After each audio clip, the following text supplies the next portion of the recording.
Hello students, I hope you all are fine. I am Sudhanshu from our team आशीष तिवारी। आप सभी का welcome back करता हूं इस वीडियो में। हर बार की तरह इस बार भी हमारी टीम ने आपके लिए 10 most important question with answer ready किए हैं जो हर बार आपके एग्जाम में आते हैं। तो आप सभी वीडियो को पूरी वॉच करिएगा, क्योंकि अगर आप एक भी क्वेश्चन स्किप करते हैं तो क्या पता वही क्वेश्चन आपके एग्जाम में आ जाए। तो आपको वीडियो को पूरी वॉच करनी है। एंड अगर आप हमारे चैनल पर फर्स्ट टाइम विजिट कर रहे हो तो चैनल को ज़रूर सब्सक्राइब कर लीजिएगा, जिससे आने वाले और वीडियो की नोटिफिकेशन आपको टाइम पर मिले। तो चलिए वीडियो को स्टार्ट कर लेते हैं।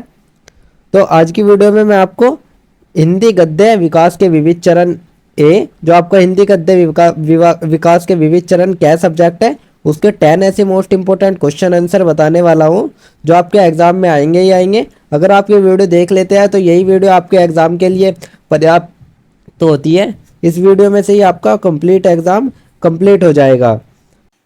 अगर किसी स्टूडेंट को पीडीएफ नोट्स चाहिए तो वो डिस्क्रिप्शन में दिए हुए नंबर पर मैसेज कर सकता है। नोट्स प्राइस आपका 30 रुपीज़ होने वाला है, जो कि आपका ओनली मिनिमम प्राइस है।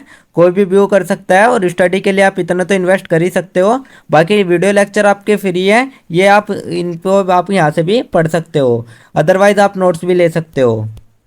तो इसमें हम आपको सबसे पहले क्वेश्चन नंबर 1 देखेंगे। इसमें हम आपका एकांकी विधा का सामान्य परिचय देखेंगे और क्या एकांकी नाटक का लघु रूप है। वर्तमान समय में एकांकी की सफलता पर अपने विचार व्यक्त करिएगा। तो इसमें हम आपका आंसर में हम आपका लिखेंगे कि जो आपका हिंदी साहित्य में नाटक विधा का है वो एक संक्षिप्त और प्रभावशाली रूप है, उसको ही हम एकांकी कहते हैं। यह आपका न केवल रंगमंच के लिए उपयुक्त होता है बल्कि पाठकों को भी एक सीमित समय में ज्ञान अनुभूति प्रदान करता है। एकांकी में कथ्य की तीव्रता, नाटकीयता और प्रभाव प्रधानता के कारण आधुनिक युग में अत्यंत लोकप्रिय विधा बन चुकी है।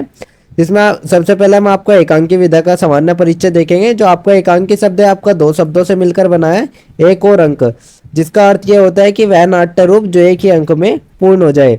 फिर हम आपको एकांकी की परिभाषा देख लेते हैं। जो आपका एकांकी होती है वो आपका एक लघु नाट्य रूप होता है, जिसमें एक ही दृश्य, सीमित पात्र, एक ही समस्या और संक्षिप्त कथानक के माध्यम से कोई सार्थक विचार, अनुभूति या संदेश प्रस्तुत किया जाता है। एकांकी का उद्देश्य पाठक या दर्शक को सीमित अवधि में प्रभावी अनुभूति देना होता है। अब हम आपके एकांकी विशेषताएं देख लेते हैं। इसमें आपका सबसे पहला था संक्षिप्तता, जिसमें एकांकी में कथ्य का विस्तार नहीं होता परंतु भावनात्मक गहराई रहती है। सेकंड आपका एकता, जो समय, स्थान और कार्य की एकता का कठोर पालन करते हैं। थर्ड आपका घटना के केंद्र में एक ही विचार, ये एक ही समस्या के इर्द गिर्द पूरी रचना घूमती है। फोर्थ आपका संवेदना की तीव्रता, जिसमें पात्रों के संवाद, घटनाएं और वातावरण अत्यंत प्रभावशाली होते हैं। फिफ्थ आपका सीमित पात्र, जो कि 2-4 पात्रों के माध्यम से संपूर्ण कथ्य प्रस्तुत करता है। सिक्स्थ आपका रूपक एवं प्रतीकात्मक, जिसमें विचारों को गहराई से व्यक्त करने के लिए प्रतीकों का उपयोग होता है। क्या एकांकी नाटक का लघु रूप होता है? तो हाँ, जो आपकी एकांकी होती है वो आपके नाटक का एक लघु रूप होता है, क्योंकि यह नाटक से भिन्न भी है। समानता देख लेते हैं दोनों में संवाद, दृश्य, पात्र, घटना और नाटकता होती है। साथ ही मंच पर प्रदर्शित किए जा सकता है दोनों ही। अब दोनों में भिन्नता देख लेते हैं। जो आपका नाटक होता है वो बहुअंकीय होता है, जबकि जो आपकी एकांकी होती है वो आपका एक ही अंक में समाप्त हो जाती है। नाटक में आपके उपकथाएं और अनेक पात्र होते हैं, जबकि एकांकी में कथ्य और पात्र सीमित होते हैं। नाटक में समय और घटनाओं की लंबी यात्रा होती है, एकांकी में तात्कालिक प्रभावों पर एकांकी आपके प्रभाव केंद्रित होती है। इस प्रकार से जो आपकी एकांकी है वो नाटक का लघु रूप हो जाती है, जिसमें अपनी विशिष्ट सौंदर्य प्रकृति होती है। अब हम आपका वर्तमान समय में एकांकी की सफलता पर विचार कर लेते हैं। वर्तमान समय में एकांकी की विधा जो है वो सफलता के कई स्पष्ट कारण है, जिसमें आपका सबसे पहला आता है व्यस्त जीवन शैली में उपयोगिता, जो कि आज के युग में समय का अभाव है, तो ऐसे में संक्षिप्त किंतु गर्भित रचनाएं अधिक पसंद की जाती है। एकांकी इस अपेक्षा को पूरी करती है। सेकंड आपका शिक्षण माध्यम में स्थान, विद्यालय और महाविद्यालयों में एकांकी का उपयोग नाट्य प्रशिक्षण, मूल्य शिक्षा और भाव प्रदर्शन के लिए व्यापक रूप से होता है। थर्ड आपका विविध विषयों की प्रस्तुति, जिसमें आधुनिक एकांकी सामाजिक समस्याओं, मनोवैज्ञानिक संघर्षों, स्त्री विमर्श, भ्रष्टाचार, मूल्य संकट आदि ज्वलंत विषयों को उठाते हैं। फोर्थ आपका मंचन में सरलता, जो सीमित पात्र होते हैं वे एक ही दृश्य और संक्षिप्त समय सीमा के कारण इसका मंचन करना आसान होता है, जिससे कि रंगमंच पर लगातार सक्रिय आपकी रहती है। तो इसका एक निष्कर्ष देख लेते हैं हम। निष्कर्ष में आपका देखेंगे जो आपके एकांकी विधा है उसमें नाटक की गूढ़ता और गद्य की संक्षिप्तता को मिलाकर एक पारंपरिक सत्य रूप गढ़ा गया है, जो कि आपका नाट्य प्रेमियों के लिए आकर्षक तो होती है, साथ ही शिक्षा, सामाजिक संवाद और सांस्कृतिक अभिव्यक्ति का भी एक सशक्त माध्यम होती है। तो ये आप एक छोटे से निष्कर्ष में लिख देना। निष्कर्ष लिखने के बाद आपका क्वेश्चन नंबर 1 कंप्लीट हो जाएगा। देन हम आपका क्वेश्चन नंबर 2 देखेंगे। क्वेश्चन नंबर 2 में हम आपका कहानी का सामान्य परिचय करेंगे और उनके विकास पर प्रकाश डालेंगे, साथ ही कहानी के तत्व बताते हुए उनका विश्लेषण भी करेंगे। तो इसमें हम आपका देखेंगे, आंसर में हम आपका लिखे हैं, हिंदी साहित्य के प्रमुख गतिविधियों में कहानी का स्थान अत्यंत महत्वपूर्ण है। जो कहानी होती है वह मानव जीवन के विविध पक्षों को सरल, सजीव और सरस रूप में प्रस्तुत करती है। साथ ही जो पाठकों को आत्मसात भी होती है और आंदोलित भी करती है। जो आपकी कहानी होती है आपका मनोरंजन का साधन तो है ही है, साथ में ये आपका समाज, संस्कृति और मनोविज्ञान का भी दर्पण है। अब हम आपका कहानी का सामान्य परिचय देख लेते हैं और उसका विकास देख लेते हैं। तो सबसे पहले हम आपका सामान्य परिचय देखेंगे। सामान्य परिचय में हम आपका देखेंगे जो आपकी कहानी होती है वह एक साहित्यिक रचना होती है जिसमें सीमित शब्दों में एक घटना अनुभव को प्रस्तुत किया जाता है कि पाठक के मन पर प्रभाव पड़े और वह पात्रों, घटनाओं, परिस्थितियों से जुड़ाव महसूस करे। कहानी में कथानक, पात्र, संवादी, वातावरण आदि का ऐसा संतुलित समन्वय होता है जो कि एक विचार या भाव को गहराई से प्रस्तुत करता है। अब हम आपका कहानी का विकास देख लेते हैं। कहानी के विकास में हम आपका सबसे पहले आरंभिक चरण देखेंगे। तो आरंभिक चरण में हम देखेंगे जो हिंदी में आधुनिक कहानी का प्रारंभ है वो 20वीं शताब्दी के प्रारंभ में हुआ, जब आपका भारतीय हिंदी युग में कथानुमा रचनाएं मिलती थी, परंतु प्रसाद युग में इसे साहित्यिक रूप मिला। तो प्रसिद्ध प्रारंभिक कहानियां जो है उनमें आपकी इंदुमती आती है जो कि आपके किशोरलाल गोस्वामी द्वारा 1900 में लिखी गई थी। सशक्त कहानी लेखक जो आते हैं वे आपके जयशंकर प्रसाद और प्रेमचंद जी आते हैं। सेकंड आपका आता है प्रेमचंद युग, जिसमें वास्तविक कहानी का उदय हुआ। प्रेमचंद ने हिंदी कहानी को सामाजिक यथार्थ, वर्ग संघर्ष, नारी जीवन, किसान जीवन जैसे कठोर मुद्दों से जोड़ा। उनकी जो कहानी होती थी वह मानवता, करुणा और यथार्थ की गहराई को दर्शाती थी। इनकी प्रसिद्ध कहानियों में पंच परमेश्वर, बूढ़ी काकी, कफन, नामक का दरोगा आदि आती है।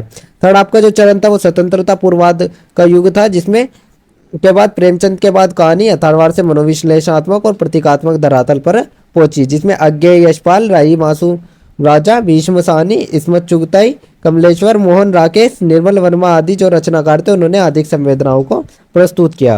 फोर्थ आपका जो चरण आता है उसमें समकालीन हिंदी कहानी आती है जो कि वर्तमान में कहानी विधाओं और भी विस्तृत स्त्री विमर्श, दलित चेतना, आत्मचिंतन, नगरीय संकट और मूल्य विघटन जैसे विषयों तक पहुंच चुकी है। अभी जो आपके हाल के लेखक थे जैसे उदय प्रकाश होगा, ऐसागढ़ वजाहत होगा, प्रभा खेतान होगा, ममता कालिया, ये सभी आपके हाल ही के लेखक है। अब हम आपके कहानी के तत्व एवं उनका विश्लेषण देख लेते हैं। जो आपकी एक कहानी है कि आपके एक सफल कहानी के निर्माण के लिए जिन घटनाओं की आवश्यकता होती है उन्हें कहानी के तत्व कहा जाता है। ये तत्व मिलकर कहानी को प्रभावशील बनाते हैं। सेकंड, अब इसमें हम आपका सबसे पहले देख लेते हैं। इन तत्वों में आपका सबसे पहले कथानक आता है जो कि कहानी का केंद्रीय ढांचा होता है, जिसमें घटनाओं का क्रमबद्ध और तार्किक विकास होता है। यह पाठक को आरंभ से अंत तक बांध कर रखता है, जिससे कि सफल कथानक में रोचकता, संक्षिप्तता और उद्देश्य स्पष्ट हो सके। सेकंड जो तत्व आता है वो आता है पात्र, जिसमें कहानी में कार्य करने वाले व्यक्ति चरित्र आते हैं। सेकंड आपका पात्रों का चयन, उनके संवाद और आंतरिक संघर्ष कहानी के आत्मा बनाते हैं। पात्र मुख्य कौन, सहायक या प्रतीकात्मक भी हो सकते हैं। थर्ड आपका जो तत्व आता है वो आपका संवाद आता है। संवाद में पात्रों के विचार, भावना और परिस्थिति को अभिव्यक्त करने का माध्यम होता है। इसमें आपका सजीव, स्वाभाविक और समयकुल संवाद कहानी को यथार्थ से जोड़ते हैं। फोर्थ आपका वातावरण आता है, जिसमें कहानी के घटनाक्रम का स्थान, काल और सांस्कृतिक परिवेश आता है, जिससे पाठक को कथा में स्थितियों का अनुभव होता है। फिफ्थ आपका उद्देश्य आता है। हर कहानी का कोई ना कोई आपका उद्देश्य होता है। जो आपका उद्देश्य होता है वो कहानी को नैतिक, सामाजिक, मनोवैज्ञानिक या राजनीतिक दृष्टि से महत्वपूर्ण बनाता है। सिक्स्थ आपका जो तत्व आता है वो शैली आता है, जो लेखक की भाषा होती है, कथन की गति होती है, रूपक प्रयोग आदि, ये सभी उसकी शैली को दर्शाती है, जो कि शैली कहानी को रोचक और प्रभावशाली बनाती है। तो ये सभी तत्व लिखने के बाद हम आपका एक छोटा सा निष्कर्ष लिख देंगे। निष्कर्ष में हम आपका लिख देंगे, कहानी विधि ने हिंदी साहित्य को जनमानस से जोड़ने का कार्य किया। इसने समय समय के अनुसार अपने विषय, शैली और दृष्टिकोण में परिवर्तन किया।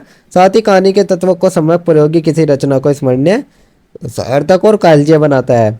आज भी हिंदू कहानी भारतीय समाज के मनोभाव और संघर्षों की सबसे जीवंत विधा बनी हुई है। तो निष्कर्ष लिखने के बाद आपका आंसर नंबर 2 भी कंप्लीट हो जाएगा। देन हम आपका क्वेश्चन नंबर 3 देखेंगे। इसमें हम आपका अनमोल रतन कहानी का प्रतिपाद अपने शब्दों में लिखेंगे और साथ ही अनमोल रतन कहानी में दिलफिकार का चरित्र चित्रण करेंगे। तो इसमें भी हम आपका सबसे पहले एक छोटे सा परिचय लिख देंगे। परिचय में आप लिख सकते हैं जो आपका हिंदी साहित्य है उसमें कुछ कहानियां ऐसी होती है जो न सिर्फ एक व्यक्ति की कहानी होती है बल्कि पूरे समाज का आईना दिखाती है। आप अनमोल रतन भी आपकी ऐसी ही कुछ कहानी है। इसमें आपका एक आम इंसान की ईमानदारी, संघर्ष और अंततः उसकी अपेक्षा बड़े मार्मिक ढंग से प्रस्तुत की गई है।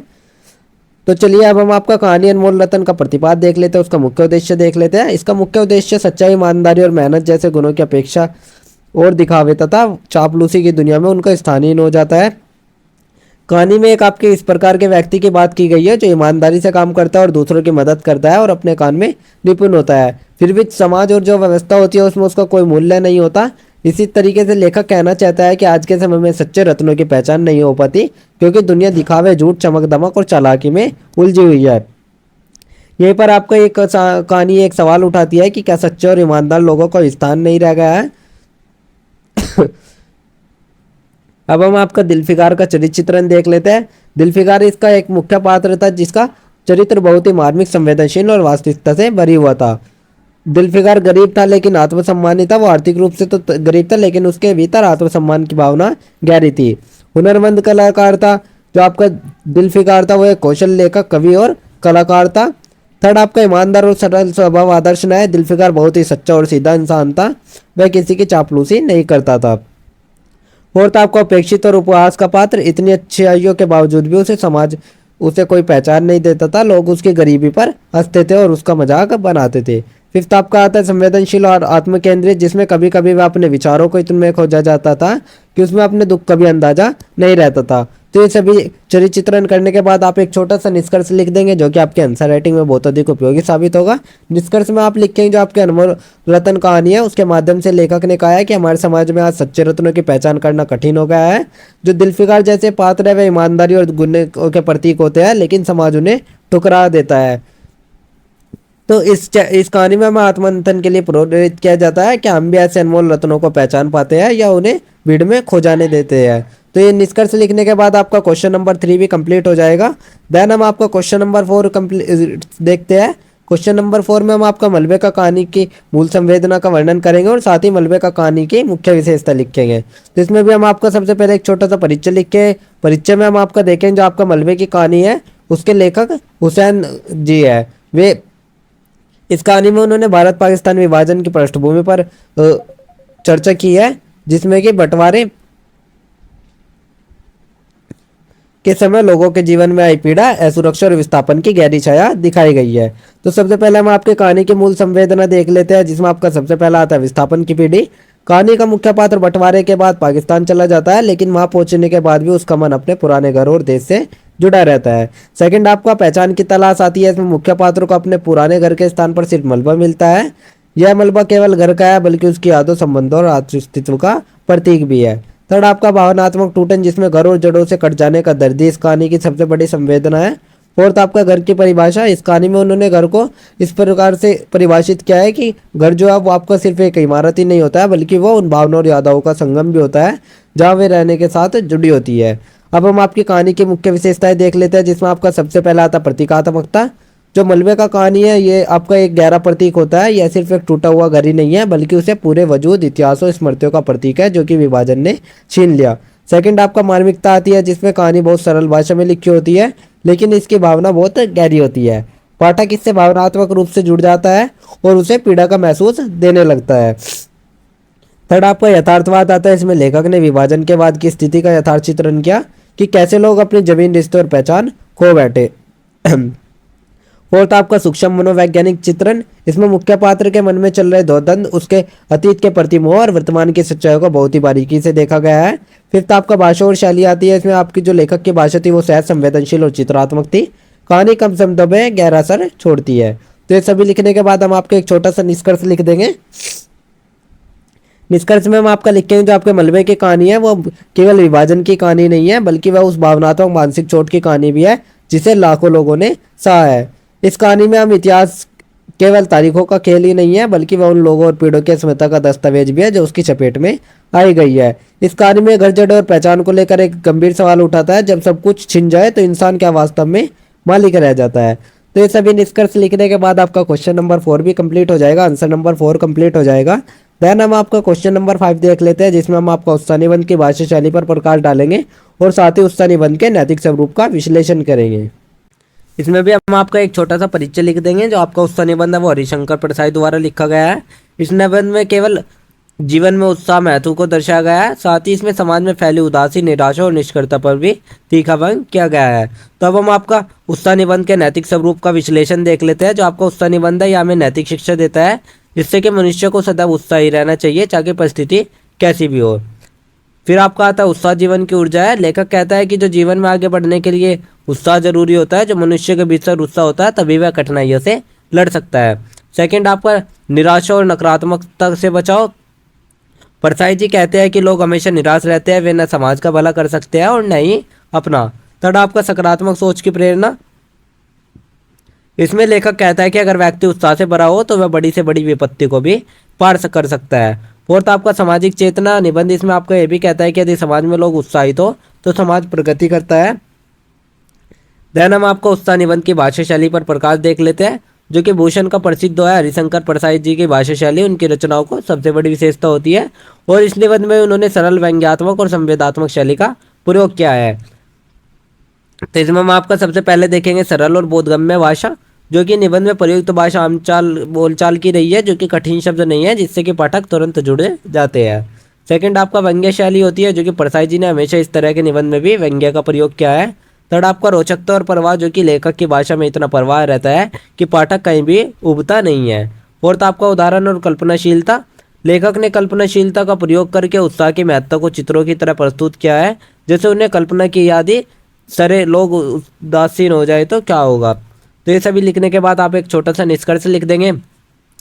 निष्कर्ष में आप लिखेंगे जो आपका उत्साह निबंध है वो केवल शब्दों का ही खेल नहीं है, बल्कि जीवन की दिशा की रचना भी है। इसमें लेखक ने हमें बताया कि उत्साह जीवन का सबसे बड़ा साथी होता है। अगर मनुष्य के पास उत्साह है तो वह हर परिस्थिति से गुजर सकता है, और यही निबंध आपके मन को छू जाता है और सोचने पर मजबूर कर जाता है। तो एक छोटा सा निष्कर्ष लिखने के बाद आपका आंसर नंबर 5 भी कंप्लीट हो जाएगा। अब हम आपका क्वेश्चन नंबर 6 देख लेते हैं, जिसमें हम आपका आचरण की सभ्यता निबंध का सार एवं प्रतिपाद लिखेंगे और उस निबंध में आपके निहित उद्देश्य को भी स्पष्ट करेंगे। तो इसमें भी हम आपका सबसे पहले एक छोटा सा परिचय लिख दें। परिचय में हम आपका जो आचरण की सभ्यता निबंध है वो आपका रामचंद्र शुक्ल द्वारा लिखा गया है, जिसमें कि किसी भी समाज या व्यक्ति की सच्ची सभ्यता उसके बाहरी दिखावे या ज्ञान में नहीं है, बल्कि उसके आचरण में छिपी होती है। तो सबसे पहले हम आपका निबंध का सार और प्रतिपाद देख लेते हैं। जो आचरण की सभ्यता का मुख्य सार है, वो सभ्यता केवल कपड़ों, बोली या शिक्षा से नहीं आती, बल्कि मनुष्य के आचरण, व्यवहार और दूसरों के प्रति संवेदनशीलता से भी प्रकट होती है। इसके कुछ मुख्य बातें देख लेते हैं। इसके मुख्य बातों में कई बार लोग बाहरी रूप से बहुत सभ्य दिखते हैं, अच्छे कपड़े पहनते हैं, मीठा बोलते हैं, लेकिन उनका जो व्यवहार है वो दूसरों के प्रति असभ्य होता है। सच्ची सभ्यता वही होती है जिसमें व्यक्ति दूसरों के दुख दर्द को समझता है और साथ ही अच्छा व्यवहार करता है और किसी का अपमान नहीं करता है। जो आपके लेखक है उन्होंने बताया है कि यदि कोई पढ़ा लिखा व्यक्ति भी दूसरों को नीचे दिखाता है, तो गरीबों का मजाक बनाता है या किसी की मदद नहीं करता है, तो वह सभ्य नहीं होता है, सिर्फ दिखावटी होता है। अब हम आपका इसका प्रतिपाद का कुछ मुख्य उद्देश्य देख लेते हैं। इस निबंध का मुख्य उद्देश्य सभ्यता का मापदंड केवल ज्ञान या संस्कृति ही नहीं है, बल्कि दयालुता, सेवा भाव और सहनशीलता भी है। समाज में आपका जब तक सहअस्तित्व और परस्पर सम्मान नहीं होगा, तब तक हम स्वयं को सभ्य नहीं कह सकेंगे। सेकंड आपका आता है निबंध में निहित उद्देश्य। जो आपका शुक्ल जी का उद्देश्य है वो सिर्फ आलोचना करना नहीं होता, बल्कि समाज को मानवीय दृष्टिकोण अपनाने के लिए प्रेरित करना भी होता है। इसमें हम आपका सामाजिक चेतना जागाना देख लेते हैं। लेखक कहते हैं कि समाज में जो लोग अपने को सभ्य समझते हैं, यदि वे दूसरों के साथ खराब व्यवहार करते हैं तो उनकी सभ्यता कुछ नहीं है। सेकंड आपका आता है नैतिकता और संवेदना पर बल। इसमें लेखक कहता है कि लोग नैतिक मूल्यों को समझे, जैसे करुणा, दया, सहनशीलता और मदद का भाव। थर्ड आपका आत्मचिंतन की प्रेरणा। इस निबंध में हमें यह सोचने पर मजबूर कर देता है क्या हमें सच में सभ्य होना चाहिए, क्या हमारा व्यवहार दूसरों के लिए सहायक है। फोर्थ आपका आता है सच्ची सभ्यता की परिभाषा देना। शुक्ल जी कहते हैं कि जो आपकी सच्ची सभ्यता है वो वास्तविक रूप उसका वही है जिसमें हम किसी के दुख को न दे किसी को, और किसी को छोटा न समझे और सबको इंसान समझे। ये सभी लिखने के बाद हम आपका एक छोटा सा निष्कर्ष लिख देंगे। निष्कर्ष में हम आपका लिख देंगे जो आचरण की सभ्यता निबंध है वो एक मूल्यपरक जागरूकता बढ़ाने वाली रचना है। इसमें जो लेखक कहता है वो कहता है असली सभ्यता हमारे व्यवहार, सोच और दृष्टिकोण में होती है, न कि हमारी भाषा, कपड़े या डिग्री में। यह निबंध हमें एक बेहतर इंसान बनाने की प्रेरणा देता है और सामाजिक समरसता का मार्ग दिखाता है। यह निष्कर्ष लिखने के बाद आपका आंसर नंबर 6 भी कंप्लीट हो जाएगा। देन हम आपका क्वेश्चन नंबर 7 देख लेते हैं। इसमें हम आपका दीपदान एकांकी के तत्वों के आधार पर समीक्षा करेंगे और साथ ही दीपदान एकांकी की मूल संवेदना पर भी उदाहरण सहित लिखेंगे। तो आपकी जो दीपदान एकांकी होती है वो एक मामरिक और संवेदनात्मक इकाई होती है, जिसे जगदीश चंद्र माथुर ने लिखा था, और यह आपके एकांकी मनुष्य की भावात्मक, सामाजिक और सांस्कृतिक जिम्मेदारियों को उजागर करती है। तो अब हम आपका दीपदान एकांकी के तत्वों के आधार पर समीक्षा देख लेते हैं। जो आपकी एकांकी होती है सफलता उसके तत्वों जैसे पाठ, संवाद, संघर्ष, चरित्र चित्रण, भावना और वस्तु विन्यास पर निर्भर करती है। तो इसमें हम आपका सबसे पहले पात्र देख लेते हैं तत्व इसका। पात्र एकांकी में आपके पात्र कम होते हैं, लेकिन जो आपके सभी पात्र होते हैं वे आपके प्रभावशील होते हैं। दूसरा आपका संवाद, जो इसमें एकांकी में संवाद होता है वो स्वाभाविक और भावनात्मक होता है। थर्ड आपका संघर्ष, एकांकी भावनात्मक संघर्ष होती है, जहाँ एक और परंपरा से जुड़ी सास है जो दीपदान को धार्मिक और आत्मिक कर्तव्य मानती है। फोर्थ आपका चरित्र चित्रण, इसमें सभी पात्रों का चरित्र बहुत सजीव रूप से चित्रित किया जाता है। फिफ्थ आपका दृश्य विन्यास और मंचन क्षमता, इसमें एकांकी का दृश्य विन्यास सरल लेकिन प्रभावशाली होता है। अब हम आपका देख लेते हैं दीपदान एकांकी की मूल संवेदना। जो दीपदान एकांकी की मूल संवेदना है वो धार्मिक आस्था, परिवार के प्रति निष्ठा, परंपराओं के प्रति आदर और आध्यात्मिक भावना है। इसके कुछ मुख्य संवेदनाएं हैं जिनमें हम आपका सबसे पहले देख लेते हैं त्याग और करुणा। सास का चरित्र त्याग और कर्तव्य का प्रतीक है। सेकंड आपका संवेदनशीलता पर चोट, जो नई पीढ़ियों की भाव शून्यता को भी लेखक ने इसमें दिखाया गया है। थर्ड आपका आता है धर्म और परंपरा के प्रति आस्था। जो दीपदान है वो केवल एक धार्मिक क्रिया नहीं है, बल्कि एक पीढ़ी की संस्कृति और स्मृतियों को भी सम्मान देती है। इसके उदाहरण में आप लिख सकते हैं, जो आपकी सास थी वो अकेले दीपदान करने जाती है और बहू बाद में पश्चाताप करती है। तो यह दृश्य इस बात को दर्शाता है कि धार्मिक परंपराएं केवल कर्मकांड ही नहीं है, बल्कि भावना और संबंधों का प्रतीक भी होता है। ये सभी लिखने के बाद आप एक छोटा सा निष्कर्ष लिख देंगे। निष्कर्ष में आप लिखेंगे दीपदान एकांकी एक प्रभावशाली और मार्मिक रचना है, जिसमें न केवल एक वृद्ध महिला की पीड़ा होती है, बल्कि उसके माध्यम से समाज को मानवता, करुणा और परंपराओं के प्रति संवेदनशीलता का संदेश भी मिलता है। एकांकी के जो सभी तत्व होते हैं, जैसे पात्र, संवाद, भावना और दृश्य, ये सभी आपके प्रभावशाली होते हैं, जो कि एक एकांकी दर्शकों और पाठकों को आत्मचिंतन के लिए विवश कर देते हैं। तो ये निष्कर्ष लिखने के बाद आपका क्वेश्चन आंसर नंबर 7 भी कंप्लीट हो जाएगा। देन हम आपका क्वेश्चन नंबर 8 स्टार्ट करेंगे। इसमें हम आपका बोलाराम का जीव की शिल्पगत विशेषता पर प्रकाश डालेंगे और बोलाराम का जीव व्यंग पर प्रतिपाद लिखेंगे। तो इसमें अभी हम आपका सबसे पहले एक छोटा सा परिचय लिख देंगे, जिसमें हम बोलाराम एक जीव प्रसिद्ध लेखक हरिशंकर परसाई द्वारा लिखा गया है। यह आपका एक व्यंग प्रधान रचना है, जिसमें कि सरकारी तंत्र की जटिलता है, संवेदनशीलता और आम आदमी की स्थिति की तीखी मगर हास्यपूर्ण शैली में उजागर किया गया है। तो सबसे पहले हम आपके बोलाराम का जीव की शिल्पगत विशेषताएं देख लेते हैं, जिसमें आपका सबसे पहले रोचक और प्रभावशाली कथानक आता है। जो आपकी कहानी की शुरुआत की गई वो आपके अनोखे प्रश्न से की गई है, बोलाराम मर गया है या नहीं। सेकंड आपका व्यंग्यात्मक भाषा आता है। इसमें परसाई जी की भाषा में हास्य और कटाक्ष है, जो कि उन्हें बड़े ही सैड ढंग से सरकार की संवेदनहीनता पर चोट की है। थर्ड आपका आता है प्रतीक और बिंबों का प्रयोग, जिसमें बोलाराम का जीव कोई साधारण व्यक्ति नहीं है, बल्कि एक प्रतीक है उस आम भारतीय नागरिक का जो सरकारी फाइलों में खो जाता है। फोर्थ आपका संवादों का जीवन प्रेरणा। इसमें रचना में संवाद बहुत स्वाभाविक और सटीक होते हैं। वह न केवल कहानी को आगे बढ़ाते हैं, साथ ही वे पात्रों के मानसिकता और सामाजिक विडंबनाओं को भी उजागर करते हैं। और फिफ्थ आपका आता है संरचना में चतुराई, जो कि रचना का शिल्प ऐसा होता है कि एक हास्यास्पद घटना के माध्यम से एक बहुत गंभीर सच्चाई को पाठकों तक पहुंचाया गया है। अब हम आपका बोलाराम का जीव व्यंग का प्रतिपाद देख लेते हैं, उसका मुख्य उद्देश्य देख लेते हैं। तो इसके मुख्य प्रतिपाद में हम आपका देखेंगे सरकारी तंत्र की उदासीनता। लेखक बताता है कि एक गरीब व्यक्ति जिंदा है या मर गया है, यह तय करने में सरकार उलझी हुई है और पहले घूम रही है, लेकिन कोई मानवीय पहलू नहीं देखा जाता। सेकंड आपका आता है आम आदमी की बेबसी, जो कि बोलाराम जैसा व्यक्ति उस आदमी का प्रतीक है जो हर सरकारी दफ्तर में सुनवाई और मदद के लिए भटकता रहता है। फिर हम आपका देख लेते हैं प्रशासनिक मूर्त। इसमें आपके व्यंग के माध्यम से बताया गया है कि सरकारी व्यवस्था में कागजों की ज़्यादा और इंसानों की कम अहमियत होती है। फोर्थ आपका आता है नैतिक विडंबना, जिसमें समाज में ऐसा समय आ गया है जब किसी की जिंदगी का मूल्य नहीं है, बल्कि उसकी फाइल का स्टेटस ज़्यादा मायने रखता है। तो ये सभी लिखने के बाद आप एक छोटा सा निष्कर्ष लिख दें। निष्कर्ष में आपका लिखेंगे जो बोलाराम का जीव है वो आपका एक तीखा सजीव और प्रभावशाली व्यंग्य है, जिसमें कि लेखक सरकारी मशीनरी, समाज की संवेदनहीनता और आम आदमी की व्यवस्था को उजागर करता है। रचना की शिल्पगत विशेषता इसे रोचक बनाती है और उसका व्यंग्यात्मक प्रतिपाद हमें सोचने पर मजबूर कर देता है कि जो आपकी रचनाएं न केवल हंसाती है, बल्कि एक गहरी समाज चिंता और आत्ममंथन का भी अवसर देती है। तो ये छोटा सा निष्कर्ष लिखने के बाद आपका आंसर नंबर 8 भी कंप्लीट हो जाएगा। ध्यान हम आपका क्वेश्चन नंबर 9 देखेंगे। ये आपका हर साल आता ही आता है, एक टिप्पणी वाला क्वेश्चन। इसमें हम आपका संस्करण की टिप्पणी करेंगे, भारतेंदु युगीन निबंध की टिप्पणी करेंगे। तो सबसे पहले हम आपके संस्करण की टिप्पणी कर लेते हैं। जो आपका संस्करण है वो साहित्य की एक प्रमुख गतिविधि है, जिसमें लेखक अपने जीवन के अनुभव, घटनाओं या किसी व्यक्ति विशेष से जुड़ी स्मृतियों को सजीव रूप में प्रस्तुत करता है। इसकी कुछ मुख्य विशेषताएं देख लेते हैं, जिसमें संस्करण में यथार्थ, भावनात्मकता और आत्मीयता का मेल होता है।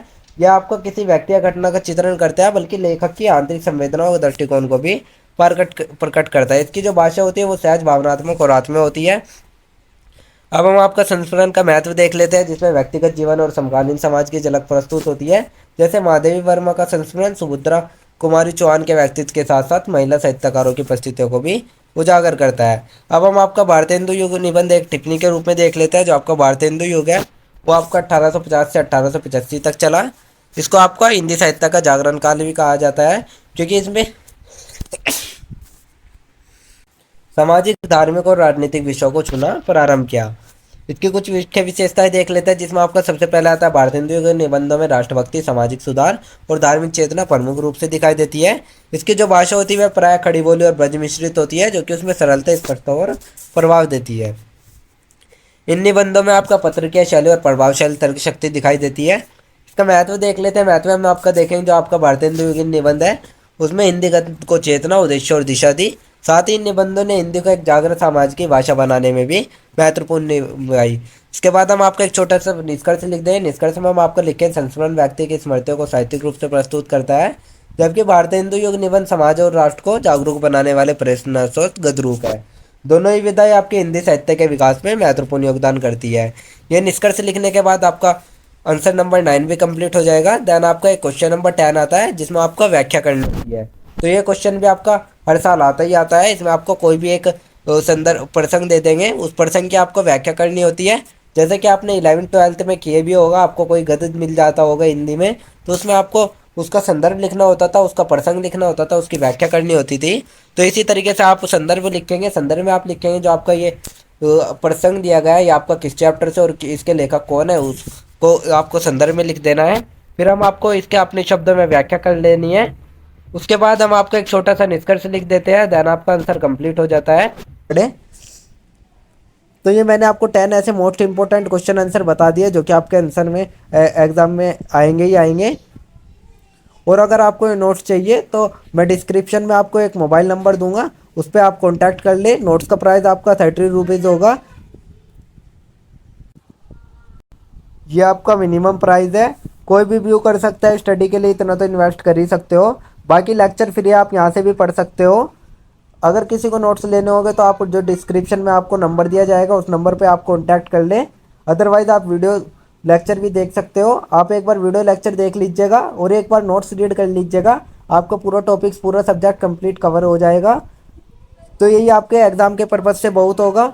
तो हमारी टीम आप सभी के लिए इतना मेहनत करती है, इतना सपोर्ट करती है, तो आपका भी फ़र्ज़ बनता है कि आप हमारी वीडियो पर प्यार दिखाइएगा और अपना सपोर्ट बनाए रखिएगा, जिससे कि हम आगे भी आपको अदर सब्जेक्ट के में इंपॉर्टेंट क्वेश्चन आंसर फाइंड करके दे सके और हमारा सपोर्ट आपके साथ बना रहे और आपका सपोर्ट हमारे साथ बना रहे। तो अगर आपको ये नोट्स चाहिए तो मैंने आपको बता ही दिया है। अदरवाइज़ अगर किसी भी स्टूडेंट को कोई डाउट या क्वेरी है तो आप हमारे कमेंट सेक्शन में इंस्टा पेज पर फॉलो करके पूछ सकते हैं। एंड डेली अपडेट्स के लिए आप सभी हमारा व्हाट्सअप चैनल ज्वाइन कर लीजिए। Thank you, have a good day.